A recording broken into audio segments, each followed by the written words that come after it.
துதிக்கிறேங்க ஏசப்பா, துதிக்கிறேங்க ஏசப்பா, ஜெபிக்கிறேங்க ஏசப்பா. எங்க 20 30 40 நாமத்துல கூடி இருக்குல்ல, அங்க நடுவுல நான் இருப்பேன் என்று நீங்க சொல்லிருக்கீங்கப்பா. அப்ப இன்னைக்கு இந்த காலை நேரத்துல இந்த சபையில நீங்க பொறுப்பெடுத்து ஆவியானவரை எங்களுக்குள்ள மறைச்சு, நீங்க இன்னைக்கு என்ன வசனம் தியானிக்கணும் நீங்க சித்தமா இருக்கீங்களோ எங்களை மறைச்சு, ஒவ்வொரு சகோதரி மொழி மறைச்சு நீங்க பேசுங்க. நாங்க கேட்டு செயல கொண்டு வரபடி எங்களுக்கு உதவி செய்யுங்க. நீங்கள் அப்படியே செய்பவருக்காக நன்றிப்பா. சகல துதிக்கான மகிமை அனைத்து உமக்கே செலுத்தினோம். இயேசு கிறிஸ்துவின் நாமத்துல ஜெபிக்கிறோம், வேண்டிக் கொள்கிறோம் எங்கள் ஜீவன நல்ல பிதாவே, ஆமென். ஸ்தோத்திரம். மத்திய அதிகாரம் 4வது வசனம், 4வது அதிகாரம். அது வாசிட்டு வாங்க. அதுல எனக்கு உணரப்பட்ட வசனத்தை நான் சொல்றேன். Okay okay. மத்தேயு சுவிசேஷம் அதிகாரம் 4 படிக்கிறேன். ஃபர்ஸ்ட் வசனத்துல இருந்தே படிக்கிறேன். அப்பொழுது இயேசு பிசாசினால் சோதிக்கப்படுவதற்கு ஆவியானவராலே வனாந்தரத்திற்கு கொண்டு போகப்பட்டார். அவர் இரவும் பகலும் 40 நாள் உபவாசமா இருந்த பின்பு அவருக்கு பசி உண்டாயிற்று. அப்பொழுது சோதனைக்காரன் அவரிடத்தில் வந்து, நீர் தேவனுடைய குமாரனே ஆனால் இந்த கல்லுகள் அப்பங்களாகும்படி சொல்லும் என்றான். அவர் பிரதியுத்தரமாக, மனுஷன் அப்பத்தினாலே மாத்திரமல்ல தேவனுடைய வாயிலிருந்து புறப்படுகிற ஒவ்வொரு வார்த்தையினாலும் பிழைப்பான் என்று எழுதியிருக்கிறதே என்றார். அப்போது பிசாசு அவரை பரிசுத்த நகரத்திற்கு கொண்டு போய் தேவாலயத்து உப்பரிகையின் மேல் அவரை நிறுத்தி, நீர் தேவனுடைய குமாரனே ஆனால் தாளக்குதியும், ஏனெனில் தம்முடைய தூதர்களுக்கு உம்மை குறித்து கட்டளையிடுவார், உமது பாதம் கல்லிலிடாதபடிக்கு அவர்கள் உம்மை கைகளில் ஏந்தி கொண்டு போவார்கள் என்பதாய் எழுதியிருக்கிறது என்று சொன்னான். அதற்கு இயேசு, உன் தேவனாகிய கர்த்தரை பரீட்சை பாராதிருப்பாயாக என்றும் எழுதியிருக்கிறதே என்றார். மறுபடியும் பிசாசு அவரை மிகவும் உயர்ந்த மலையின் மேல் கொண்டு போய் உலகத்தின் சகல ராஜ்யங்களையும் அவைகளின் மகிமையும் அவருக்கு காண்பித்து, நீர் சாஷ்டாங்கமாய் விழுந்து என்னை பணிந்து கொண்டால் இவைகளை எல்லாம் உமக்கு தருவேன் என்று சொன்னான். அப்பொழுது இயேசு, அப்பாலே போ சாத்தானே, உன் தேவனாகிய கர்த்தரை பணிந்து கொண்டு அவர் ஒருவருக்கே ஆராதனை செய்வாயாக என்று எழுதியிருக்கிறதே என்றார். அப்பொழுது பிசாசானவன் அவரை விட்டு விலகி போனான். உடனே தேவதூதர்கள் வந்து அவருக்கு பணிவிடை செய்தார்கள். படிக்கட்டுங்களா?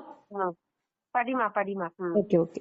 யோவான் காவலில் வைக்கப்பட்டான் என்று இயேசு கேள்விப்பட்டு கலிலேயாவுக்கு போய் நாசரேத்தை விட்டு செபுலோன் நப்தலி என்னும் நாடுகளின் எல்லைகளில் இருக்கும் கடற்கரைக்கு அருகான கப்பர்நகூமிலே வந்து வாசம் பண்ணினார்.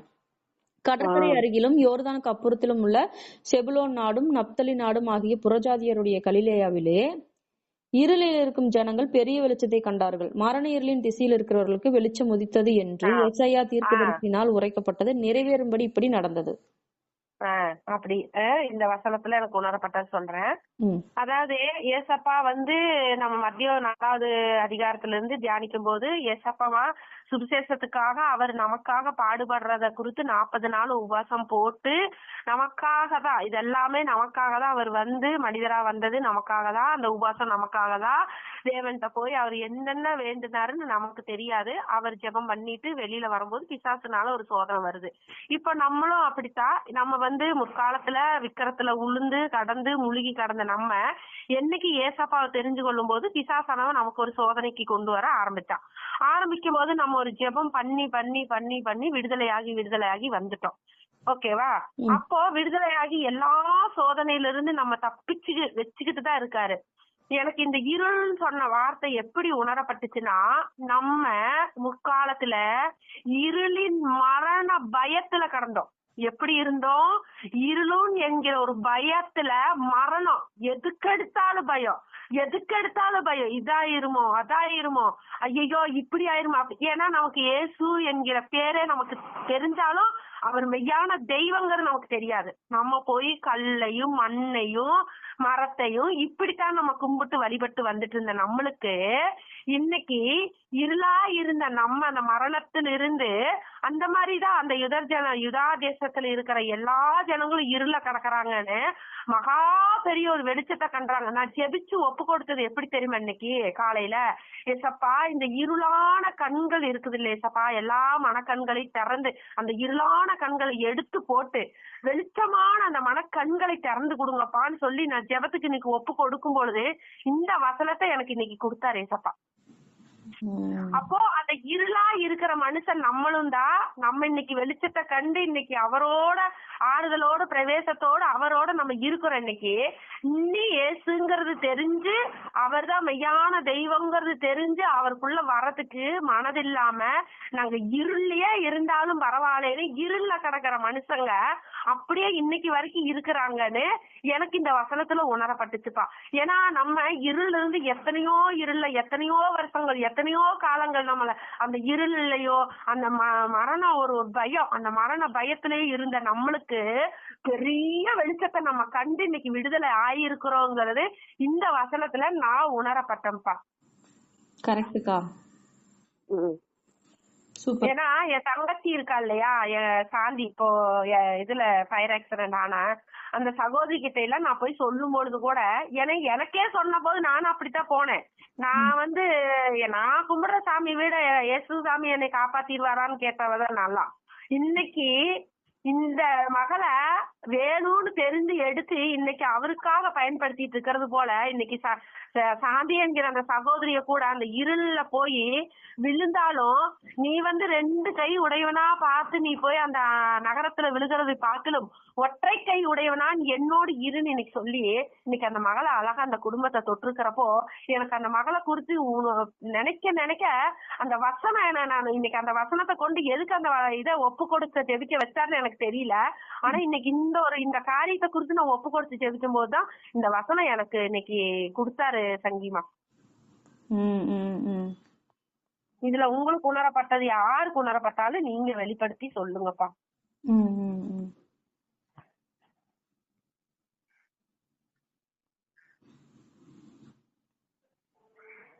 யாராவது சொல்லணும்னா சொல்லுங்க பாக்க. இதுல என்னன்னாக்கா நான் எனக்கு உணர்த்தப்பட்டது எனக்கு தெரிஞ்ச அளவின்படி நான் சொல்றேன். பாருங்களேன், அப்பொழுது இயேசு பிசாசினால் சோதிக்கப்படுவதற்கு ஆவியானவராலே வனாந்தரத்திற்கு கொண்டு போகப்பட்டார். சரியா? அப்ப பிசாசு இயேசு கிறிஸ்துவையே சோதிக்கிறான். சரியா? அப்போ அவனுக்கு சும்மா நார்மலா எப்படி உலக பிரகாரமா இருந்துட்டு பாவத்துல இருந்துட்டு பரிசுத்த வாழ்க்கைக்குள்ள இல்லாம அவன் என்னென்னலாம் மனுஷங்களை செய்ய வைக்கணும்னு நினைக்கிறாரோ அந்த கிரியைகளை செய்யறவங்களை பத்தி எல்லாம் அவன் கவலையப்பட மாட்டான். இது நம்மளாலதான் எப்படிதான் நம்ம கிட்ட வந்துரும், இது நம்மளாலதான் நம்ம வேலையதான் செஞ்சுட்டு இருக்குதுன்னு அவங்களை பத்தி மைண்ட் பண்ணிக்கவே மாட்டான். எவன் ஒருத்தன் இயேசு கிறிஸ்துவுக்காக பக்தி வைராக்கியமா எழும்புறானோ, எவன் ஒருத்தன் தேவனுடைய வார்த்தையின்படி ஜீவிக்கணும்னு நினைக்கிறானோ, எவன் ஒருத்தன் அது எவனா வேணாலும் இருக்கலாம், எவன் ஒருத்தன் தேவனுடைய வார்த்தையின்படி ஜீவிக்கணும், அவரோட கற்பனைகளை கவனமா கை கொள்ளணும், உள்ளதுன்னு இல்லது இல்லாதன்னு கவனமா கை கொள்ளணும்னு யாரெல்லாம் கிறிஸ்துவுக்காக வைராக்கியமா எழும்புறாங்களோ அவங்க மேலதான் அவன் ரொம்ப கண்ணோக்கமா இருப்பான். ஏசப்பா கூட பாருங்களேன், இவரு வானத்துல இருந்து இறங்கி வந்த ஜீவ அப்பமா இருக்கிறாரு. சரியா? மோசே கொடுக்கல அந்த ஜீவ அப்பத்தை இவரே பிதா கிட்ட இருந்து கேட்டு வாங்கிட்டு நமக்கு கொடுத்துட்டாரு. அந்த அப்பா இவரு தான். சரியா? அப்ப இவரு வானத்துல இருந்து வந்தாரு, இவர் பிதாவோட. அதனாலதான் சமாரிய ஸ்திரீ கிட்ட பேசிட்டு இருக்கிறப்போ சீசர்கள் கேட்பாங்க, ஆண்டவரே நம்ம போஜனம் பண்ணலாம் வாங்குங்கிறப்ப, நீங்க அறியாத போஜனம் எனக்கு ஒண்ணு உண்டு, அது என்னன்னா நான் என்னை அனுப்பினவருடைய கிரியைகளை செய்வதே என்னுடைய போஜனமா இருக்கிறது, மெய்யான போஜனமா இருக்குங்கிறாரு.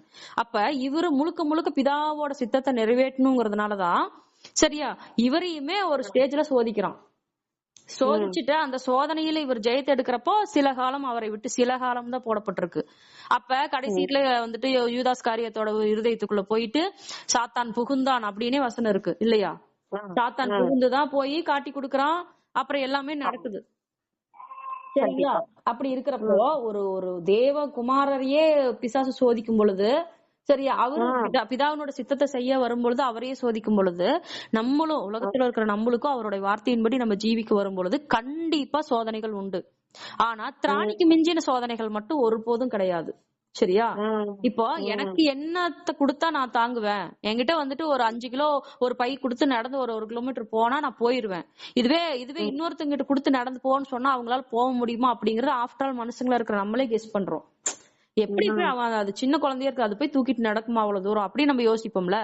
அப்ப ஆஃப்டர் ஆல் மனுஷீகத்துல இருக்கிற நானே இந்த கெஸ்ஸிங் இருக்குள்ள வரேன், இவனால இதுதான் முடியும், பாவம் இவனால இவ்வளவு முடியாது அப்படின்னு திங்க் பண்றப்போ, பரலோக ராஜா நம்மளுக்காக என்ன சொல்றது, சம்பூர்ணமா நல்லோர் மேலும் தீயோர் மேலும் மழை பெய்ய செய்யறவரு நம்மளுக்கு பாரம்பரியம் ஒன்றை சுமத்த மாட்டாரு. சரியா? திராணிய அனுமதிக்கிறார், கொடுக்கறது கிடையாது. எதைய? சோதனையை எவனுமே சோதிக்கப்படுகிற எவனுமே தேவனால் சோதிக்கப்படுகிறேன் என்று சொல்லாதிருப்பீர்களாக. சரியா? சோதனை நம்மளோட இச்சையினாலும் சாத்தானாலும் வருது, அத அவர் அனுமதிக்கிறார், வேற வழி இல்லாம அவர் அதுக்கு நம்மளுக்கு அனுமதிக்கிறாரு. அந்த சோதனையோடு கூட தப்பிக்கொள்ளும்படியான போக்கையும் உண்டாக்குறாரு. சரிங்களா? இந்த 40 நாள் எதுக்கு அவர் உபவாசமா இருக்கிறாருன்னா, நியாயப்பிரமாணம் மோசையின் மூலமாய் கொடுக்கப்பட்டது. சரியா? கிருபையும் சத்தியமும் இயேசு கிறிஸ்துவின் மூலமாய் உண்டாயின. அப்ப மோசே கோவம் உடைச்சு போட்டுறாரு பாத்தீங்களா? கர்த்தர் எழுதி கொடுத்த கற்பனைகளை மோசே கோவம் உடைச்சு தூக்கி போட்டுறாரு பாத்தீங்களா? அதுக்கப்புறமா இரவும் பகலும் உபவாசமா இருந்து 40 நாள் புசியாமலும் குடியாமலும் இருந்து போய் சீனாய் மலையில போய் கர்த்தர் சொல்ல சொல்ல வாயால சொல்ல சொல்ல இவன் எழுதி கொண்டு வருவான் அந்த கற்பனைய. அந்த கற்பனை சாபம். நியாயப்பிரமாணத்தின் சாபத்துக்கு கிறிஸ்து உங்களை நீங்களாக்கி மீட்டு கொண்டார் இப்படிங்கறத நம்ம படிக்கிறோம் இன்னைக்கு இல்லையா? அப்ப அந்த சாபத்துக்கு நம்மள நீங்களாக்கி மீட்டணும்னா அந்த மரண சாசனத்துக்கு கொடுத்ததே இவருதான், கர்த்தர் தான். பழைய ஏற்பாட்டுல கர்த்தரா இருக்கிறாரு, புதிய ஏற்பாட்டுல கர்த்தராகி இயேசு. எல்லா இடத்துலயும் அப்படித்தான் படிக்கிறோம். அப்பொழுது கர்த்தர் அவனை நோக்கி, பேதுருவே நீ இப்படி பண்றியா அப்படின்னு சொன்னாரு. அப்பொழுது கர்த்தராகி இயேசு இவனை நோக்கி அப்படின்னு தான் நம்ம படிக்கிறோம் இல்லையா? இப்ப அந்த மரண சாசனத்தை கொடுத்த கர்த்தர் உயிரோடு இருக்கும்போது அதுக்கும் பலன் இருக்கும். அதனாலதான் அவரு வந்துட்டு எல்லா இடத்துலயும் போய் நீ சொஸ்தமாகணும்னு விரும்புறியா, சரி ஓகே போய் மோசையிட்ட கற்பனைகளின்படி புறா கொஞ்சம் செலுத்து, போய் ஆசாரியனுக்கு உன்னை காண்பிச்சு நீ மோசை கட்டளையிட்டபடி அந்த 2 ஜோடு புறா கொஞ்சம் செலுத்து அப்படிங்கிறாரு. என்னைக்கு இவர் மரணத்துல சிலுவையில அந்த நியாயப்பிரமாணத்தை பிரேக் பண்ணாரோ அப்ப அது முறியுது. அதே போல மோசேவை போலவே இவரும் 40 நாள் உபவாசமா இருந்து அந்த பிரமாணங்களை பிரேக் பண்ணிதான் இருளில் இருக்கும் ஜனங்கள். நீங்க இப்ப சொன்னீங்க பாத்தீங்களா ஒரு வசனம், எந்த வசனம்? 15வது வசனம். இருளில் இருக்கும் ஜனங்கள். அதுக்கு முன்னாடி வசனத்தை பாருங்க. வசனம் எனக்குமே உன்னோட ஒண்ணு லிங்க் தான், சரியா? 14வது வசனம் பாருங்க. கடற்கரை அருகிலும் யோர்தானுக்கு அப்புறத்திலும் உள்ள செபுலோ நாடும் நப்தலி நாடும் ஆகிய புறஜாதியாருடைய கலிலேயாவிலே, சரியா? புறஜாதியா இருக்கிற நம்மளுக்குமே சரியா வெளிச்சம் கிடைக்கணும்னு சொல்லிதான் இருளில் இருக்கும் ஜனங்கள் பெரிய வெளிச்சத்தை கண்டார்கள், மரண இருளில் இருக்கிறவர்களுக்கு வெளிச்சம் உதித்தது. அப்ப இருளில் இருக்கிற அது இஸ்ரேல் ஜனமா இருந்தாலும் சரி, இவர் காணாமல் போன ஆடுகளாக்கி இஸ்ரேல் வீட்டார் இடத்துக்கு தான் வந்தாரு. ஆனாலும் அப்பவே அவர் ஜீவனோடு இருக்கிறப்பயே வந்துட்டு புறஜாதிக்கும் தான் கிரேஸ் போச்சு. நிறைய பேர் அந்த சீரோபானாக்கிய தேசத்தாலாகி கிரேக்க ஸ்திரீ வந்து பிள்ளைகளோட அப்பத்தை எடுத்து நாய்க்குட்டிக்கு போடுறது நல்லதல்ல அப்படிம்பாரு. சரிதான் ஆண்டவரே, அது கரெக்ட் தான். ஆனாலும் நாய்க்குட்டிகள் மேஜையில இருந்து விழும் துணிக்கைகளை தின்னுமேனா பெற்றுக்கொண்டா. ஐயோ பிள்ளைகளோட அப்பத்தை எடுத்து நாய்க்குட்டிக்கு போடுறது நல்லதில்லைன்னு சொல்றாரே, சரி கரெக்டா தான் இருக்கும் அப்படின்னு திரும்பி போயிருந்தானா அவளுக்கு அவ பிள்ளைக்கு சுகம் கிடைச்சிருக்காது. ஞானமா பேசி கரெக்ட் தான்ப்பா, நாய்க்குட்டிக்கு மேஜையில இருந்து விழும் துணிக்கைகளை திங்குமே அப்படின்னு அந்த விசுவாசத்தின் மூலமா அப்பயே அவ வாங்கிக்கொண்டா. சரிங்களா? அப்ப பரிபூர்ணமா அவங்களுக்கு நமக்கும் யாதொரு வித்தியாசமும் இராதபடிக்கு அந்த பகையாக நின்ற நடுச்சுவரை, சரியா, சிலுவைகளில் அறைந்து நமக்கு அவங்களுக்கு யாதொரு வித்தியாசமும் இராதபடி அப்படி செய்தார் அப்படின்னு சொல்லிட்டு நம்ம ரோமர்லயும் அன்னைக்கு கலாத்தியர்ல படிச்சோம். சாரி, புரிஞ்சுதாங்கப்பா? புரிஞ்சுதுப்பா. அது முதல் தான் அவரு இயேசு கிறிஸ்து பிரசங்கிக்கிறாரு, மனம் திரும்புங்கள் பரலோக ராஜ்யம் சமீபமா இருக்குது. மனம் திரும்புகிறவனுக்கு பரலோக ராஜ்யம் சமீபம். சமீபம்னா பக்கம். எவன் ஒருத்தர் மனம் திரும்புறானோ அவனுக்கு சமீபம். அது யாரா இருந்தாலும் சரி. கண்டிப்பா. இது இது எனக்கு எனக்கு தெரிஞ்ச அளவின்படி நான் சொல்லியிருக்கேன்க்கா.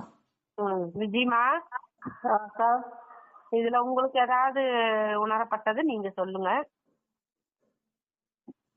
இல்லக்கா நீங்க சொன்னது சரிதான், அது அனலைஸ் பண்ணிட்டேன். ஓகேவா? சரி சரி. சங்கீமா, நீங்க ஏதாவது வசனம் தியானிச்சீங்கன்னா சொல்லுங்க, வசனத்துக்கு போலாம். அடுத்த வசனத்துக்கு. விஜய் ஏதாவது வசனம் தியானிச்சியாடி? நான் ஒரே நிமிஷம் உங்களுடைய அந்த வசனத்தை எடுத்துக்கிறேன்.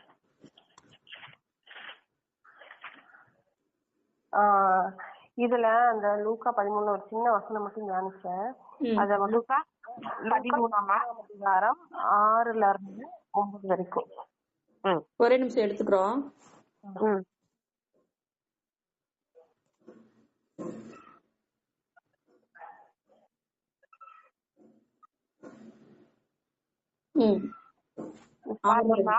படிக்கிட்டா? அப்பொழுது அவர் ஒரு உவமையையும் சொன்னார். அதுதானே? அதேதான். சரி ரைட்டு. அப்பொழுது அவர் லூக்கா சுவிசேஷம் அதிகாரம் 13 அதுல 6வது வசனத்துல இருந்து படிக்கிறேன். அப்பொழுது அவர் ஒரு உவமையையும் சொன்னார். ஒருவன் தன் திராட்சை தோட்டத்தில் ஒரு அத்திமரத்தை நட்டிருந்தான். அவன் வந்து அதிலே கனியை தேடின போது ஒன்றும் காணவில்லை. அப்பொழுது அவன் தோட்டக்காரனை நோக்கி, இதோ 3 வருஷமா இந்த அத்திமரத்திலே கனியை தேடி வருகிறேன், ஒன்றையும் காணவில்லை. இதை வெட்டி போடு, இது நிலத்தையும் ஏன் கெடுக்கிறது என்றான். அதற்கு அவன், ஐயா, இது இந்த வருஷமும் இருக்கட்டும், நான் இதை சுற்றிலும் கொத்தி எரு போடுவேன். கனி கொடுத்தால் சரி, கொடாவிட்டால் இனிமேல் இதை வெட்டி போடலாம் என்று சொன்னான் என்றார். ஒரு ஓய்வு நாளில் அவர் ஜெபாலயத்தில் சரி இப்போ இதுல எனக்கு ஏசப்பா என்கிட்ட பேசின மாதிரி இருந்த ஒரு வார்த்தை என்னன்னா, அவர் ஒரு ஓமையே சொன்னார். இந்த ஓமை அப்படியே ஸ்டாப் ஆன மாதிரி இருக்குது. அதாவது இத ஏசப்பா டெபினிஷன் சொன்ன மாதிரி அடுத்த வசனத்துல குறிப்பிடப்படல. அது வேற ஓய்வு நாள் பத்தி பிரசங்கம் பண்ண முடியாம போயிட்டாரு. ஆனா இந்த இடத்துல என்னன்னா, நான் அதுல பார்க்கும்போது ஒருவன் தன் திராட்சை தோட்டத்தில் ஒரு அத்தி மரத்தை நட்டி இருந்தான் அப்படின்னா, இந்த இடத்துல என்னன்னா அது தோட்டமே திராட்சை தோட்டம் தான். அந்த தோட்டம் திராட்சை செடிகளுக்கு உண்டான ஒரு தோட்டம். அங்க திராட்சை செடி பயிரிடப்படுகிறது. இப்போ நம்மளோட இதுல நிலத்துக்கு நிலம் வித்தியாசமா இருக்கும். நெல்லு பயிரிடுற ஒரு நிலம் ஒரு மாதிரி இருக்கும், தீத்தலை பயிரிடுற நிலமெல்லாம் ஒரு மாதிரி இருக்கும். அப்புறம் இந்த சின்ன சின்ன கேரட் பீன்ஸ் போடுற அந்த மண் ஸ்ட்ராங்கா இருக்காது, கொஞ்சம் துரிதுரியா இருக்கும். அப்புறம் நல்லா கொஞ்சம் வேர் பிடிச்சு இருக்கிற மாதிரியான சில ரொம்ப நாள் வளர்ற செடிகள் அதுக்கு ஏற்றபடி அந்த மண் இருக்கும். அப்போ இந்த இடத்துல இந்த திராட்சை செடி வளர்றதுக்கு என்னன்னா, திராட்சை செடி வளருதுன்னா அதுக்கு ரொம்ப டீப்பா ஆழமா வேர் ஊன்றி அப்படி தேவைப்படாது. ஏன்னா அந்த செடி ஆரம்பிச்ச உடனே முளைச்சு வெளியே வந்துரும். நிலத்துல அந்த வெளியே வந்தோம்னா அந்த கொடிகள் வரும்போது படர ஆரம்பிச்சு கனி கொடுக்க ஆரம்பிச்சிருக்கு. இதுதான் திராட்சை செடியோட நேச்சர். ஆனா அத்தி மரங்கிறது அது ஒரு மரம். அந்த மரம் எப்படின்னா வேர் உள்ள ஸ்ட்ராங்கா போகும்போதுதான் மேல அது உள்ள எவ்வளவுக்கு எவ்வளவு போய் தண்ணியை தேடி பிடிச்சி எடுத்து வருதோ அவ்வளவுக்கு எவ்வளவு கனிகள் கொடுக்கறதா இருக்குது. ஆனா இந்த இடத்துல நம்ம பார்க்கும்போது இயேசு கிறிஸ்து சொல்லிட்டாரு, நானே மெய்யான திராட்சை செடி, என் பிதா திராட்சை தோட்டக்காரர் அப்படின்னு சொல்லி யோவான்ல ஏசப்பா சொல்லியிருக்கும் போது, அப்போ இந்த இடத்துல இந்த திராட்சை செடிங்கிறது இயேசு கிறிஸ்துவா இருக்கிறாரு. அப்படின்னா இந்த அத்தி மரங்கிறது ஒரு ஒரு ஒரு சம்பந்தம் இல்லாத ஒரு இடத்துல போய் ஒரு மரத்தை நட்டுன மாதிரி உவமை குறிப்பிடப்படுது. அப்படின்னா அந்த தோட்டமே திராட்சை செடிக்கு உண்டான தோட்டம், திராட்சை செடிக்கு உண்டான இது. ஆனா அதுல ஒரு அத்தி மரத்தை நட்டிட்டு அதுல கனி ஒன்று காணோம்னு தேடுறாங்க. அப்போ அத ஃபர்ஸ்ட் ஸ்டார்டிங்ல பாக்கும்போது இடமே நீ என்ன விதைச்சியோ அதுதானே வரும். நம்ம அதுல வேற ஒரு பழத்தை எதிர்பார்க்க முடியாது. நம்ம என்ன காய் விதைக்கிறோமோ அதுக்குள்ளான இதுதான் வரும். அதே மாதிரி இந்த இடத்துல அது நிலமே திராட்சை செடி வளர்ற நிலமா இருந்தாலும் அதுல அத்தி மரத்தை வச்சு அதுல கனி இல்ல அப்படிங்கிற மாதிரி தேடின போது கனி இல்ல அப்படிங்கிறாரு. அப்பொழுது அந்த தோட்டக்காரரை நோக்கி, இது 3 வருஷ காலமா இந்த மரம் இங்கதான் இருக்குது, அத்தி மரத்துல ஒரு கனியும் காணல, சோ இதை வெட்டி போடு, இது நிலத்தை ஏன் கெடுக்கிறது அப்படின்னு சொல்லி அந்த இடத்துல சொல்லப்படுது. இதுல என்னன்னா நம்ம புறஜாதியா இருக்கிற நம்ம சரியா, அத்தி மரங்கிறது தேவன் எந்த ஜனங்களுக்காக வந்தாரோ, நான் காணாமல் போன இஸ்ரவேல் வீட்டார் இடத்திற்கு வந்தேனே அன்றி மற்றபடி அல்ல அப்படின்னு ஒரு வார்த்தையை அவர் சொல்லும் போது, அப்போ அந்த தோட்டத்துல திராட்சை தோட்டத்துல அவங்கதான் நித்தியத்துக்கு பங்குள்ளவரா இருக்கிற அவங்க இருக்கிற இடத்துல அவங்க அதுக்கு இயேசு கிறிஸ்துவ ஏற்றுக்கொள்ளாம போனது நிமித்தம் இந்த சுவிசேஷம் அத்திபரமா இருக்கிற புறஜாதியார் இடத்துல நம்ம இடத்துல அந்த கிருபையும் அந்த சாக்கியமும் நம்ம கிட்ட வருது. இப்ப எப்படி இருளில் இருக்கிற ஜனங்கள் பெரிய வெளிச்சத்தை கண்டார்கள், புறஜாதியாருடைய தேசத்துல இருக்கிற நமக்கு அந்த வெளிச்சம் பிரகாசிக்குது. அது மாதிரிதான் நம்ம அத்திமரமா இருக்கிற நம்மளை கொண்டு போய் அந்த திராட்சை தோட்டத்துல நட்டு இருக்கும்போது அந்த இடத்துல தேவன் கனி கொடுக்கும்படி நம்ம இடத்துல எதிர்பார்க்கிறாரு. ஆனா கனி கொடுக்கல அப்படின்னா அதை வெட்டி போடு அப்படின்னு சொல்லி சொல்றாரு. ஆனா அதுக்கு முன்னாடி என்ன சொல்றாருன்னா, ஏசப்பா ஒவ்வொரு டைமும் அந்த இடத்துல நம்ம இடத்துல ஆவியானவர் பரிந்து பேசுற மாதிரி இந்த வருஷமும் இருக்கட்டும், ஆனா நம்ம கனி கொடுக்கறது தேவன் விரும்ப. அதாவது நம்ம ஏசப்பாக்குள்ள ரசிக்கப்பட்டு ஏசப்பா தெரிந்து கொண்டு நம்ம வாழ்ற நமக்கு கனி எதிர்பார்ப்போம். கண்டிப்பா ஒரு பிள்ளைய நம்ம படிக்க வச்சு அந்த பிள்ளை ஒரு நல்ல வேலைக்கு போய் குடும்பத்தை காப்பாத்துக்கும் எதிர்பார்ப்பு பெற்றவங்களுக்கும் இருக்கும். அதே மாதிரி இயேசு கிறிஸ்துவுக்கும் நம்மளை தெரிந்து கொண்டு நம்மள ஒரு இடத்துல வைத்திருக்காருன்னா நம்ம அந்த இடத்துல பிரயோஜனப்படுறவங்களா இருக்கும்படிதான் அந்த இடத்துல நம்மளை கொண்டு வந்து வச்சிருக்காரு. அது நமக்கு சூட்டபிள் இல்லாத இடம் தான். நமக்கு நமக்கு என்ன சொல்றது, நம்ம அதுக்கு தகுதி இல்லாத இடத்துலதான் நம்ம தகுதி இல்லைங்கிறது இல்ல, நமக்கு அது பொருந்தாத இடத்துல நம்ம உட்கார்ந்து இருந்தாலுமே ஆனா தேவன் அந்த இடத்துல கனியை எதிர்பார்க்கிறாரு. எப்படின்னா இப்போ நம்ம இருக்கிற இடங்க ஒவ்வொருத்தரும் ஒவ்வொரு இடத்துல ஒரு சூழ்நிலை. இப்ப நம்ம எல்லாம் எப்படி இருக்கோம், நம்ம குடும்பத்தை ரசிக்கப்படல, நம்ம ஒரு இன்னும் சொல்ல போனா புறஜாதியர் கூட்டத்துக்குள்ளதான் உட்கார்ந்துட்டு இருக்கிறோன்னே வச்சுக்கேன். ஆனா தேவன் நம்மளை தேர்ந்தெடுத்திருக்கிற விதம் எப்படின்னு நம்ம கனி கொடுக்கும்படி நம்மளை தேர்ந்தெடுத்திருக்கிறாரு. அப்ப நம்ம மட்டுமே அந்த இடத்துல கிறிஸ்து அறிந்து கொண்டவங்களா இருந்து நம்ம இடத்துல கனிகள் இல்லை அப்படின்னா ஒரு கடினமான உத்தரவு கர்த்தரிடத்துல வருது. என்னன்னா அந்த கனி கொடுக்கலைன்னா அதை வெட்டி போட்டுறணும் அப்படிங்கும் போது ஆவியானவர் பேசுறாரு, இல்ல இந்த வருஷமும் இருக்கட்டும், நான் இதை சுத்தி என்ன இருக்கட்டும், இதை நான் சுற்றிலும் கொத்தி எரு போடுறேன், கனி கொடுத்தா சரி, கொடாவிட்டால் இனிமேல் இதை வெட்டி போடலாம் என்று சொன்னான். அப்போ ஒவ்வொரு டைமுமே நமக்கு வாய்ப்புகள் கொடுக்கப்படுது. ஒவ்வொரு டைமுமே தேவன் நம்ம இடத்துல சரி இன்னும் கொஞ்சம் போகட்டும், இன்னும் கொஞ்சம் நாட்கள் ஆகட்டும். ஆனா அதுல முன்னாடி சொல்லுங்க, இது 3 வருஷமாய் அந்த மரத்தை நட்டி 3 வருஷம் ஆயிடுச்சு. ஆனாலும் அதுல ஒரு கனியுமே இல்ல. பொருந்தாத இடத்துலதான் இருக்குது. திராட்சை தோட்டத்துல அத்தி மரத்தை கொண்டு போய் வச்ச பொருந்தாத இடத்துலதான் இருக்குது. ஆனாலும் அதுக்கு கொடுக்கப்பட வேண்டிய எல்லாமே கொடுக்கப்பட்டுட்டு தான் இருக்குது. எப்படி உரம் போட்டிருப்பாங்க, தண்ணி ஊத்தி இருப்பாங்க, என்னென்ன மெயின்டெனன்ஸ் பண்ணிருக்கோம், சூரிய ஒளி பட்டிருக்கும். ஆனாலுமே அது வெறும் மரம் மாதிரி மட்டும் சிலுன்னு இருந்தா அதுல என்ன பிரயோஜனம் இருக்கும்? கனி கொடுத்தா மட்டும்தான் அந்த மரம் அந்த இடத்துல வந்து யூஸ்ஃபுல்லா இருக்கும். வச்சவங்களுக்கும் அது யூஸ்ஃபுல்லா இருக்கும், அந்த மரத்துக்கும் தான் கனி கொடுக்கறங்கிற ஒரு திருப்தி இருக்கும். அது மாதிரிதான் பொருந்தாத இடத்துல நம்ம இருந்தாலும் தேவனுக்காக பல பாடுகள் பட்டாலும் நம்ம கனி கொடுக்கறவங்களா நம்ம மாறணும் அப்படிங்கறது எனக்கு உணர்த்தப்பட்டுச்சு. சூப்பர். ஏசப்பாக்கு மகிமை. அதுதான் எனக்கு நீ சொல்ல ஒரு வசனம் ஞாபகம் வருது. அதுக்கு ஆப்டான வசனம் என்னன்னா, சுபாவ கிளைகளை தேவன் தப்ப விடாதற்கு உன்னையும் தப்ப விடுமாறு என்றார் என்று எச்சரிக்கையார். ரோமர் 11ஆம் அதிகாரத்துல வசனம் வரும். சரியா? சுபாவத்தின்படி காட்டொலிவு மரத்திலிருந்து நீ வெட்டப்பட்டு சுபாவத்துக்கு விரோதமாய் நல்ல ஒளிவு மரத்திலே ஒட்ட வைக்கப்பட்டிருந்தீனா சுபாவ கிளைகளாகி அவர்கள் தங்கள் சுய ஒளிவு மரத்திலே ஒட்ட வைக்கப்படுவது அதிக நிச்சயம் அல்லவா? ஒட்ட வைக்க வெட்டி போட்டதுல நீ ஒட்ட வைக்கப்பட்டிருக்கிற. வெட்டி போடுறது என்ன? இஸ்ரவேல் ஜனங்களுக்கு தான் இது. சரியா? அவங்க விசுவாசத்தினால நிலைநிற்காமல் முறுமுறுத்ததுனால சரியா அந்த கிரேஸ் அவங்களுக்கு போயில. சரியா? அவங்க வந்துட்டு வெட்டப்பட்ட மாதிரி ஆயிருக்கிறாங்க. அந்த வெட்டப்பட்டதுல ஒளிவு மரமாகி நீ போய் ஒட்டிட்டு இருக்கிறீனா, சரி புறஜாதியா இருக்கிற நீ போய் ஒட்டிட்டு இருக்கிறீனா, சரியா? அப்ப அவங்கள நிலைநிற்க செய்யறது இன்னும் அதிக நிச்சயம் தானே. அதனால நீ இதுக்கு விரோதமா மேன்மை பாராட்டாதே அப்படிங்கிற மாதிரி வசனம் இருக்கு.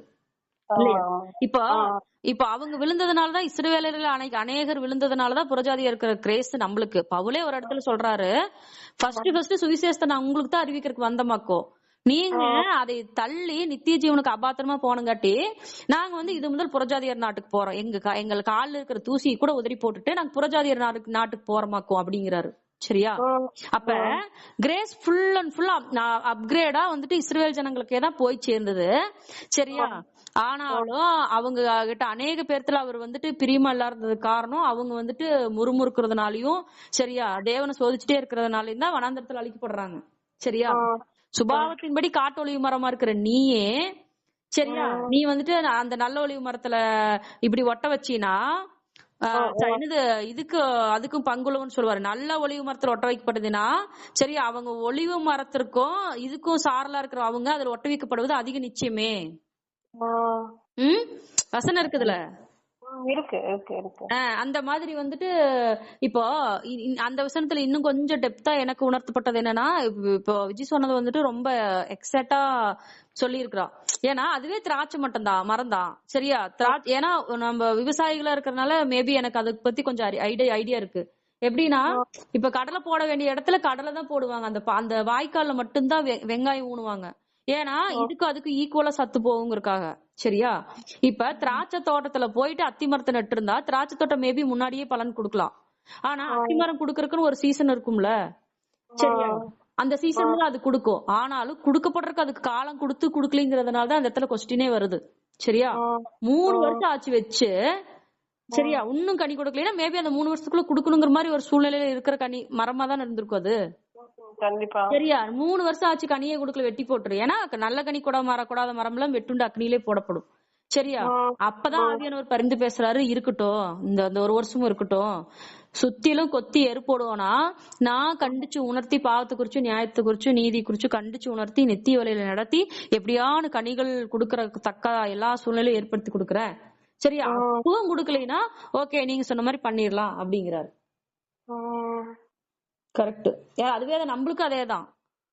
ரட்சிக்கப்பட்டு எவ்வளவோ வருஷங்கள் ஆயிடுச்சு. யோவான் ஸ்நானன் சொல்றாரு, நம்ம நினைக்கிற ஆவியின் கனிகள்னா அந்த அன்பு சமாதானம் சந்தோஷம், கனி கொடுக்கறதுனா ஆத்தும கனி, அது மட்டும் தான் நினைக்கிறோம்.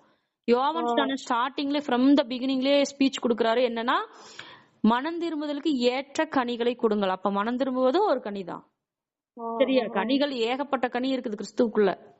மனம் திரும்புற கனி, ஆத்தும கனி. சரியா? நம்ம வீட்டுக்கு கீழ்ப்படிஞ்சு நடக்கிற கனி ஒவ்வொன்றுமே கனிதான். அவருக்குள்ள கிறிஸ்துவுக்குள்ள அவரோட கற்பனைகளின்படி பிரவேசிக்கிற அத்தனையுமே கனிதான். அதுல ஒண்ணுல கூட நம்ம நிலைச்சிருக்கலைன்னா நம்மளுக்கு இதே கனிதான். வெட்டுண்டு அக்னியில் போடப்படும்ட்டாரு. நல்ல கனி கொடாத மரம் இல்லாம. நல்ல கனி எல்லாமே கிறிஸ்துவோட வசனம். அந்த நல்ல கனி குடுக்கலன்னா வெட்டுண்டு அக்னியில் போடப்படுற மாதிரிதான். இம்மையிலும் கஷ்டம், அருமையிலும் கஷ்டம். ஏன்னா நமக்கு வந்துட்டு அவர் தவணை கொடுக்காமல இல்ல, நமக்கு டைம் கொடுக்காமல இல்ல. ஓவர் நைட்ல நீ இன்னைக்கே பரிசுத்தமா இருந்து என்னை போல இல்லைன்னா உனக்கு க்ளோஸ். ஏன்னா நீ புறஜாதி, இஸ்ரவேல் ஜனங்களுக்கு மட்டும்தான் நான் டைம் கொடுப்பேன், உங்களுக்கு எல்லாம் டைமே இல்லைன்னு அவர் சொல்லிடல. அவங்களுக்கு நமக்கு யாதொரு வித்தியாசமும் இராதபடிக்கு அந்த பகையாக நின்ற நடிச்சுவரை தகர்த்து நம்மளுக்கும் அவ்வளவு பயங்கர கிரேஸ், அவங்களுக்கும் பயங்கர கிரேஸ், நீங்க 2 பேரும் ஈக்குவல் தான், ஒண்ணுதான் சமமாக்கிட்டாரு. அப்ப அப்படி இருக்கிறப்ப வந்துட்டு நாம இன்னும் மனம் திரும்பலைன்னா அதே கதி தானே. கரெக்ட். சரி, ஓகே. இப்ப நீங்க மனம் திரும்பல் பத்தியே ஆவியானவர் பேசுறாரு, அது எனக்கே பேசுற மாதிரி இருக்கு. சரி, நான் வேற யாராவது உணர்த்தப்பட்டா சொல்லணும்னு தோணுச்சுன்னா சொல்லுங்க.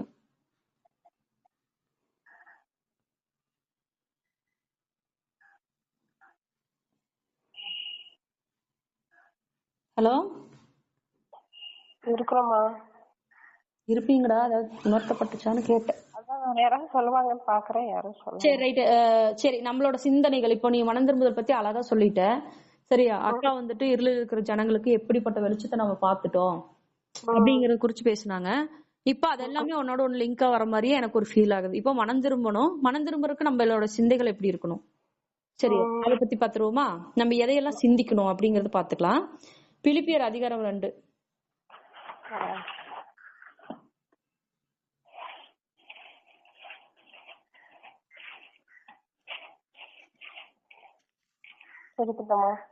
அதுல 2 படிடா. பிலிப்பியர் அதிகாரம் 2. ஆமா. நீங்கள் ஏக சிந்தையும் ஏக அன்புள்ளவர்களுமாய் இருந்து இசைந்த ஆத்துமாக்களாய் ஒன்றையே சிந்தித்து என் சந்தோஷத்தை நிறைவாக்குங்கள். அப்ப சிந்தனைகள்ங்கிறது வந்துட்டு எவ்வளவு இம்பார்ட்டன்ட் பாரு. இப்போ ஃபார் எக்ஸாம்பிளுக்கு நான் உலக பிரகாரமா பேசுற ஒரு விஷயம், நான் காலையில இருந்து ஏதாவது ஒண்ணு பண்ணிட்டு இருப்பேன் வீட்டுல, சரியா? எனக்கு திடீர்னு ஒரு டெம்ட் ஆகும், என்னன்னாச்சு இன்னைக்கு கேசரி செஞ்சு சாப்பிடலாமா, சாப்பிடணும்னு நினைச்சுக்கிட்டே இருப்பேன். கேசரி செய்யறதுக்கு போய் தேடி பார்ப்பேன், சர்க்கரை இருக்கு, ரவை இருக்கு, ஓகே, வேற என்ன இல்ல, நெய் மட்டும்தான் இல்லையா, சரி ஓகே, அதை எப்படின்னு அவர் வாங்கிட்டு சொல்லி சாயங்காலம் நம்ம செஞ்சிடணும்னு நான் நினைச்சுக்கிட்டே இருப்பேன். அதை நான் செஞ்சிருவேன். நான் அது நடந்திருக்கு, இது ரியலா ஒரு எக்ஸாம்பிளா சொல்றேன். ஏன்னா அது எனக்கு அது டெம்ட் ஆயிடுச்சு, அதை நான் நினைச்சிட்டே இருக்கிறேன். இப்ப நம்மளுக்குள்ள என்ன டெம்ட், ஆவியானவரோட சித்தத்தின்படி வாழ்றது, நம்மளுக்குள்ள ஏகப்பட்ட டெம்ட் இருக்குதான் செய்யுது. ஆனா மாம்சமும் மனது விரும்புகிறதே ஒரு பக்கம் செய்யறோம் இல்லையா? அது இல்லைன்னு சொல்லிடவே முடியாது. ஆசைகள், கிறிஸ்துவுக்காக வாழணுங்கிற ஆசைகள் இருக்கவும் தான் தேவன் நம்மள எனக்கு இவ்வளவு இணைச்சு நமக்கு இவ்வளவு சத்தியத்தை கத்து கொடுக்குறாரு. அந்த டெம்ட் இருக்குது, ஆனா சிந்தைகள் சிந்திக்கிறது இல்ல, பாத்துக்கலாம் அப்படிங்கறதுனால அதை நம்மளால கண்டினியூ பண்ண முடியல. இப்போ சாதாரணமா உலக பிரகாரமா இருக்கிற ஒரு ஃபுட்டுக்கே வந்துட்டு நம்ம சிந்திச்சுட்டே இருந்தோம்னா அதை பர்ஃபெக்டா பண்ணி முடிச்சிடறோம், சாப்பிட்டு முடிச்சிடறோம். அப்படி இருக்கிறப்போ நம்ம ஒரு விஷயத்த அதனாலதான் வந்துட்டு நீங்க இதை பத்தியே சிந்திச்சுட்டுங்கன்னு சொல்லி இன்னும் அழகா வந்துட்டு பேதுருலயோ இதே பிலிப்பியர்லயே தான் வரும்னு நினைக்கிறேன். உண்மையுள்ளவைகள் அவைகளோ ஒழுக்கமுள்ள இவைகளையே சிந்திச்சுட்டு இருங்க. அப்ப நீ அவைகளையே சிந்திச்சுட்டே இருக்கும் பொழுதுதான் செயல்பாட்டுக்குள்ள கொண்டுருவேன். அது அப்படியே பாத்துட்டு போலாம் கலைனா. இப்ப பாரு, பிலிப்பியர் 2 என்ன சொல்றது, நீங்கள் ஏக சிந்தையும் ஏக அன்பும் உள்ளவர்களாய் இசைந்த ஆத்துமாக்களாய் ஒன்றையே சிந்தித்து என் சந்தோஷத்தை நிறைவாக்குங்கள். அப்ப ஏக சிந்தை எவ்வளவு இம்பார்ட்டன்ஸ். அப்ப ஏக சிந்தைகளும் ஏக மனது உள்ளவங்களா இருந்தோம்னா நமக்குள்ள பிரிவினை வராது. ஒருத்தர் சொல்றது ஒருத்தர் கேட்பாது. வசனத்தின்படி இருந்துச்சுன்னா நம்ம அக்செப்ட் பண்ணிக்குவோம். இல்ல வசனத்தின்படி இல்ல இதுதான் கரெக்ட்னு சொன்னாலும் அவளுக்கும் அதே ஏக சிந்தை இருக்குங்கிறப்ப அவளும் ஆமா இல்ல வசனம் இப்படிதான் சொல்லுது ரைட் அப்படின்னு அக்செப்ட் பண்ணிக்குவாங்க. இசைந்த ஆத்துமக்களை ஒன்றே சிந்திங்கள். இசைந்த ஆத்துமக்களை ஒன்றே சிந்திக்க நம்ம எல்லாத்துக்கும் ஒண்ணுதான் கற்பனை. கிறிஸ்து சொன்ன கற்பனை ஒன்னேதான். அப்ப இசைந்த ஆத்மாக்களை நம்ம ஒன்றையே சிந்திச்சுட்டு இருக்கும்போது இன்னைக்கு நம்ம எவ்வளவு விஷயங்கள் நம்மளை வச்சு நிறைவேற்றி வச்சிருக்கிறாருல, நம்மளை கொண்டு செஞ்சுட்டு தான் இருக்கிற. ஆஃப்டர் ஆல் நம்மள சின்ன பிள்ளைங்க தான், நமக்குலாம் ஒண்ணுமே தெரியாது, நமக்கு அவ்வளவு பெரிய ஜாம்பவான்கள், நம்ம அவ்வளவு பெரிய அறிவாளிகள்லாம் சொல்லிட முடியாது. ஆனா இன்னைக்கு நம்மளுக்கு எவ்வளவு சத்தியத்தை கத்து கொடுக்குறாரு, எவ்வளவு வசனத்துக்குள்ள நம்மள வழி நடத்துறாரு, இல்லைன்னு சொல்லிட முடியுமா யாராவதால? இதே பிலிப்பியர் 4:8. கடைசியாக சகோதரரே, உண்மை உள்ளவைகளவைகளோ ஒழுக்கமுள்ளவைகளவைகளோ நீதி உள்ளவைகளவைகளோ கற்புள்ளவைகளவைகளோ அன்புள்ளவைகளவைகளோ நற்கீர்த்தி உள்ளவைகளவைகளோ புண்ணியம் எதுவோ புகழ் எதுவோ அவைகளையே சிந்தித்துக் கொண்டிருங்கள். அடுத்த வசனம் படி. நீங்கள் என்னிடத்தில் கற்றும் அடைந்தும் கேட்டும் கண்டும் இருக்கிறவைகளோ அவைகளையே செய்யுங்கள், அப்பொழுது சமாதானத்தின் தேவன் உங்களோடு இருப்பார். நீங்க என்கிட்ட அடைஞ்சு கற்றும் கேட்டு இருக்கிறது எது? மேல சொன்னதுபடி கடைசியாக சகோதரே, உண்மையுள்ளவைகளவைகளோ, ஒழுக்கமுள்ளவைகளவைகளோ, நீதியுள்ளவைகளவைகளோ, கற்புள்ளவைகளவைகளோ, அன்புள்ளவைகளவைகளோ, நற்கீர்த்தியுள்ளவைகளவைகளோ. நற்கீர்த்தி, அன்புள்ளது, கற்புள்ளதுன்னு எதுனே நம்மளுக்கு தெரியல. ஃபர்ஸ்ட் அப்படி தெரிஞ்சாதானே சிந்திக்கவே முடியும். இவைகளையே சிந்திச்சுட்டு இருங்க, அப்பொழுதுதான் அன்புக்கும் சமாதானத்துக்கு காரணராகி தேவன் உங்களோடு இருப்பார். அப்ப நம்மளோட சிந்தைகள் கூட இப்படி சிந்திச்சுட்டு இருந்தாதான் அவர் நம்ம கூட இருப்பாருங்கிறது எவ்வளவு வசனத்துல இருக்குது. பவுல்ல சொல்றாருல, இந்த பிரமாணத்தின்படி வாழ்கிறவர்களுக்கு, இஸ்ரவேலருக்கும், தேவனுடைய இஸ்ரவேலருக்கும் சமாதானம் உண்டாவதாக. அப்படிதான் இப்ப சொல்லி லாஸ்டா முடிக்கிறாரு.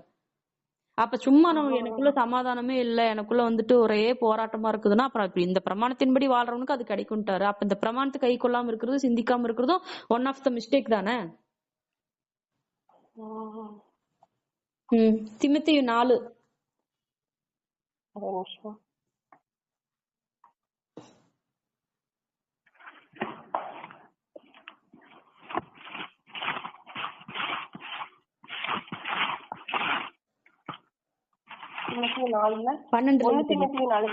ஆமா, 12 படி. உன் இளமையை குறித்து ஒருவனும் உன்னை அசட்டை பண்ணாதபடிக்கு நீ வார்த்தையிலும் நடக்கையிலும் அன்பிலும் ஆவியிலும் விசுவாசத்திலும் கற்பிலும் விசுவாசிகளுக்கு மாதிரியா இரு. போதும், அது ஒரு வசனம் மட்டும் போது. 15 படி. நீ தேறுகிறது யாவருக்கும் விளங்கும்படி இவைகளையே சிந்தித்துக் கொண்டு இவைகளிலே நிலைத்திரு. பாத்துக்க, எதுல நினைச்சிருக்குமாமா? நம்மளோட இளமையை குறிச்சு யாரும் நம்மள அசட்டை பண்ணாதபடிக்கு வார்த்தையா இருந்தாலும் சரி, நடக்கையா இருந்தாலும் சரி, ஒரு அன்பா இருந்தாலும் சரி, ஆவியா இருந்தாலும் சரி, விசுவாசமாவே இருந்தாலும் சரி, கற்பிலும் விசுவாசிகளுக்கு மாதிரியா இரு.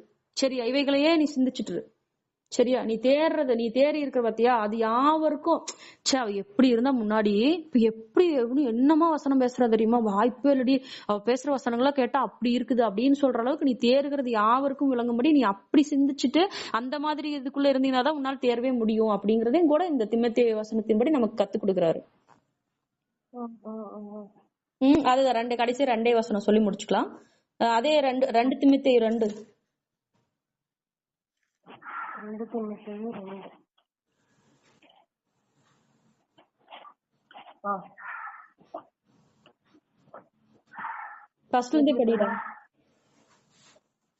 ஆதலால் என் குமாரனே, நீ கிறிஸ்து இயேசுவில் உள்ள கிருபையில் பலப்படு. அநேக சாட்சிகளுக்கு முன்பாக நீ என்னிடத்தில் கேட்டவைகளை மற்றவர்களுக்கு போதிக்கத்தக்கதாக உண்மையுள்ள மனுஷரிடத்தில் ஒப்புவி. நீயும் கிறிஸ்து இயேசுவுக்கு நல்ல போர் சேவகனாய் தீங்கு அனுபவி. தண்டிலே சேவகம் எவனும் தன்னை சேவகம் எழுதி கொண்டவனுக்கு ஏற்றவனாய் இருக்கும்படி பிழைப்பு கடுத்த அலுவல்களில் சிக்கிக் கொள்ள மாட்டான். மேலும் ஒருவன் மல்கியம் பண்ணாவிட்டாலும் சட்டத்தின்படி பண்ணாவிட்டால் முடிசூட்டப்படான். பிரயாசப்பட்டு கையிடுகிறவன் பலனில் முந்தி பங்கடைய வேண்டும். நான் சொல்லுகிறவைகளையே சிந்தித்துக்கொள். கர்த்தர் எல்லா காரியத்திலும் உனக்கு புத்தியை தந்தருளுவார். போதும், நான் சொல்றதையில நீ சிந்திச்சுட்டு இருந்தீனாவே போதும், உனக்கு எல்லா காரியத்திலுமே புத்தி கொடுத்து இது கரெக்டா, இதை பண்ண, இது தப்பு, இதை பண்ணாதுன்னு சொல்லி கொடுத்துருவாராமா. எதை பண்ணுமாமா? ஏசு கிறிஸ்துவுக்காக நல்ல போர் சேவகனாய் தீங்கு அனுபவிக்கணும். சரியா? நான் வசனத்தின்படிதான் நான் வாழ்றேன், நான் வசனத்தை கை கொண்டுட்டு இருக்குன்னு தான் நினைக்கிறேன், சாப்பாடு எல்லாம் கொடுக்குறேன், எல்லாமே பண்ற, சுவிசேஷத்துல அறிவிக்கிறேன். ஆனாலும் எனக்குள்ள எவ்வளவு கஷ்டம், நான் எவ்வளவு பாடு அனுபவிக்கிறேன்னா, ஆமா, பாடுகளின் வழியா தான் தேவனுடைய வார்த்தைக்குள்ள போக முடியும். நல்ல போர் சேவகனாய் தீங்கு அனுபவி. போர் சேவங்களும் எப்படி இருப்பாங்க? தங்க ஜீவனை கூட பொருட்படுத்த மாட்டாங்க. ஆஃப்டர் ஆல் உலக பிரகாரமா வாழ்றவங்களே நாட்டுக்காக உயிர் கொடுத்துட்டு சாவறாங்க. சரியா? அப்ப போர் சேவகனை போல, போர் சேவகன் எந்நேரம் மரணத்துக்கு தான் ஒப்பு கொடுத்திருப்பான். அவனுக்கு எப்ப மரண நேரிடும், எப்ப ஆப்போசிட் கண்ட்ரில இருந்து ஒருத்தர் சுட்டு போடுவானே தெரியாத அளவுக்கு தக்கதாக தன்னை மரணத்துக்கு ஒப்பு கொடுத்திருப்பான். அது போல நீ நல்ல போர் சேவகனை கிறிஸ்துவுக்குள் தீங்கு அனுபவிச்சு, சரியா, சேவகம் எழுதி கொண்டவனுக்குலாம் நீ பிழைப்பு கடுத்த அலுவல்களில் சிக்கிக் கொள்ளும்படி தண்டில் சேவகம் பண்ணாதே. சரியா? அப்படி பிரயாசப்பட்டு நீ பலன்ல முந்தி பங்கடையணும்னு சொல்லி நீ எல்லா விதத்திலயும் நீ பிரயாசப்படு. சரி, இந்த மாதிரி நான் உனக்கு என்ன சொல்றேன்ல அதை எல்லாத்தையுமே நீ சிந்திச்சுட்டு இருந்தீன்னா அவரே உனக்கு எல்லா ஒரு ஆலோசனையும் கொடுத்து உன்னை வழி நடத்துவாரு. புரியுதா? இப்ப நம்மளுக்கு எத்தனையோ மூப்பர்கள் இருக்கிறாங்க, அவங்க எல்லாமே இன்னைக்கு கிறிஸ்துவுக்குள்ள எவ்வளவு வெற்றி சிறந்திருக்காங்க. ஃப்ரம் த பிகினிங்ல இருந்து நம்ம 10 ரட்சிக்கப்பட்ட புதுசுல இருந்து இப்ப வரைக்கும் எத்தனையோ விஷயங்கள்ல தேறி இன்னைக்கு கிறிஸ்துவுக்கு சாட்சியா வாழ்றாங்க. ஒரு காலத்துல இப்போ ஃபார் எக்ஸாம்பிள் நம்ம எனக்கு தெரிஞ்ச ஆவிக்குரிய ஒரு சகோதரி அவங்களே சொல்லலாம். அவங்களோட ஹஸ்பண்ட் வந்துட்டு நீ பைபிளே எடுக்க கூடாது, தொடவே கூடாது, படிக்கவே கூடாதுன்னு சண்டை போட்டு ஒரு 3 சகோதரி இருந்திருக்காங்க. அந்த 3 சகோதரியோட ஹஸ்பண்டும் அவ்வளவு தூரம் அவங்களை கஷ்டப்படுத்தி இன்னைக்கு அவங்களே நீங்க பைபிள கொடுத்து படின்னு சொல்ற அளவுக்கு அவங்க இன்னைக்கு ஆவியில வளர்ந்திருக்காங்க. ஆவியானவர் அவங்களோட துணை நின்று அவங்களை ஜெயிக்க வச்சிருக்காங்கன்னா அதேதான் நம்மளுக்கு ரோல் மாடல். சரியா?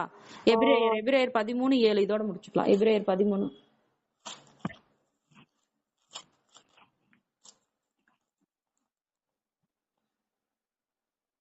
தேவ வசனத்தை உங்களுக்கு போதித்து உங்களை நடத்தினவர்களை நீங்கள் நினைத்து அவர்களுடைய நடக்கையின் முடிவை நன்றாய் சிந்தித்து அவர்களுடைய விசுவாசத்தை பின்பற்றுங்கள்.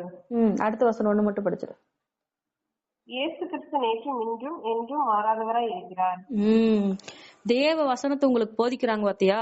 சரியா? உங்களை நடத்தினவங்களோட அவங்களோட முடிவை பார்த்து நீங்க ஒரு நிமிஷம் யோசிச்சு பார்த்து, சரியா, அவங்களோட விசுவாசத்தை நீங்க பின்பற்றுங்க. சரியா? அவர் இன்னைக்கு என்னைக்கு எப்பவுமே மாறாதவர் தான். அப்ப நான் இப்ப யாராவது ஏசுன்னு சொல்லி வெக்கப்பட்டு போயிட்டாங்களா, கெட்டு போயிட்டாங்களா? ஏதாவது சரித்திரத்துல இருக்கா? ஏசுவ நம்பி கெட்டான்னு சொல்லிட்டு ஏதாவது ஒரு வார்த்தை ஒரு பேப்பர்ல கூட எழுத முடியாது. என்னைக்குமே கிறிஸ்துவுக்குள்ள அன்றியும் அவருடைய தீர்மானத்தின்படி அழைக்கப்பட்டவராய் அவரிடத்தில் அன்பு கூறுகிறவர்களுக்கு சகலத்தையும் நன்மைக்கு எதுவாதான் மாத்திருக்கிறாரு. சரியா? உலகத்தானுக்குள்ள சிங்கிளா ஒரு பக்கம் நன்மை நடந்துருச்சுன்னா அவன் அப்படியே ஆஹா ஓஹோன்னு அதை புடிச்சுக்குவான், கப்புன்னு புடிச்சுக்குவான், விடவே மாட்டான். ஆனா நம்மளுக்கு சகலமும்னா எல்லாமே அன்றியும் அவருடைய தீர்மானத்தின்படி அழைக்கப்பட்டவராய் அவரிடத்தில் அன்பு கூறுகிறவர்களுக்கு சகலமும் நன்மைக்கு எதுவா இருக்கான். சகலத்தையும் நன்மைக்கு எதுவா மாத்துறது பெருசா, எனக்கு ஏதோ ஒண்ணுல மட்டும் நன்மை நடந்தா போதுன்னு போறது பெருசா? சகலத்தையும் நன்மைக்கு எதுவா நடக்கணும்னா அந்த நன்மையானவரால மட்டும்தான் அந்த நன்மையை தர முடியும். அந்த நன்மையானவர் தான் நம்ம அப்பா. உங்களுக்கு இதுல வேற ஏதாவது ஆவியில உணர்த்தப்பட்டாலும் சொல்லுங்க. எனக்கு தெரிஞ்ச அளவின்படி நான் சொல்லிட்டேன். உங்களுக்கு தெரிஞ்ச அளவின்படி நீங்களும் சொல்லுங்க.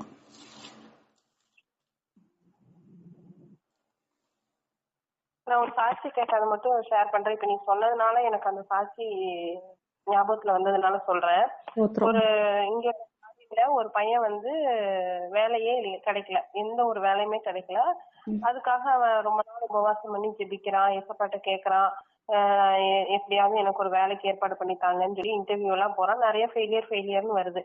அதுக்கப்புறம் என்ன பண்றான், சரி ஓகே நம்ம உட்காந்து ஏசப்பா சமூகத்துல உட்காந்து நம்ம ஜெபிச்சு நம்ம இனி ஏசப்பா எந்த இன்டர்வியூ அனுப்புறாரோ அந்த இன்டர்வியூ போலாம் அப்படின்னு சொல்லிட்டு அதுக்காக ப்ரிப்பேர் எல்லாம் பண்ணிட்டு ஒரு ஃபாஸ்டிங் ஒரு 40 days போட்டு நல்லா ஜெபம் பண்ணிட்டு அதுக்கப்புறம் என்ன பண்றான், முதல்ல ஒரு இன்டர்வியூல இருந்து கூப்பிட்டுருக்காங்க வாங்கன்னு சொல்லிட்டு.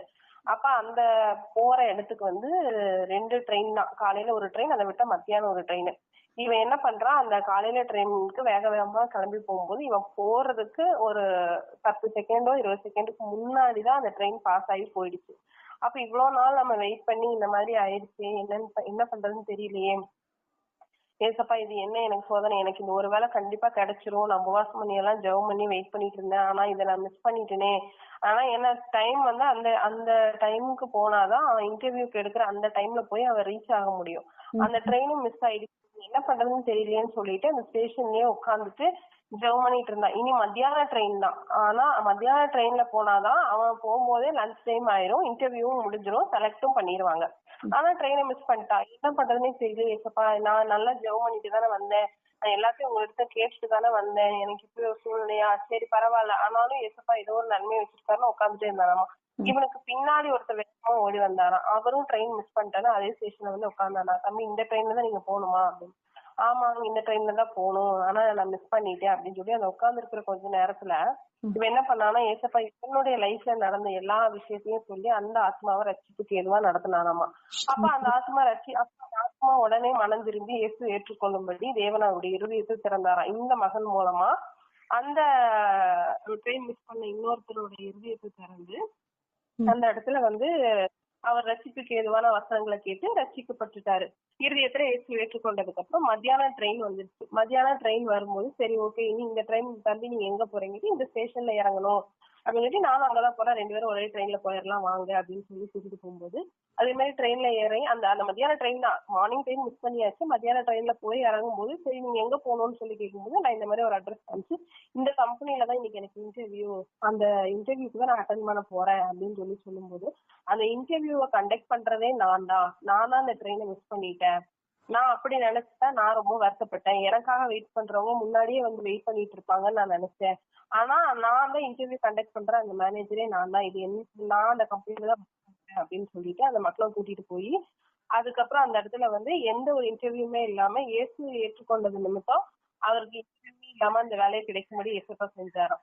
அப்போ இந்த காரியத்தை நம்ம பார்க்கும்போது தாமதிக்கிறதுலயும் தேவன் நன்மையை வச்சிருக்கிறாரு. நம்ம நினைக்கிறோம்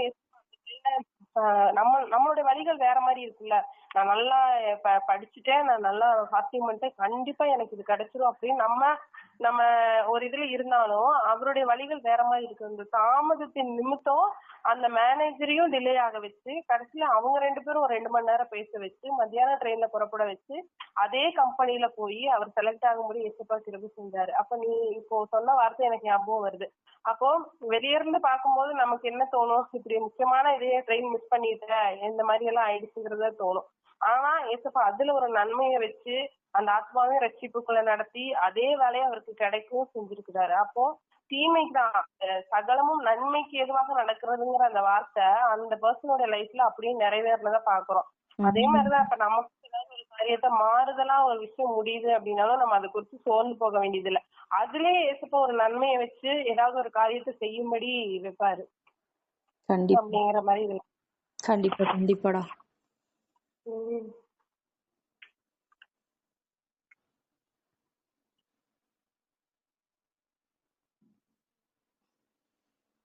ஹலோ. சொல்லுமா. சரி நம்ம ப்ரேயர் பண்ணலாமா? ப்ரேயர் பண்ணிக்கலாம்.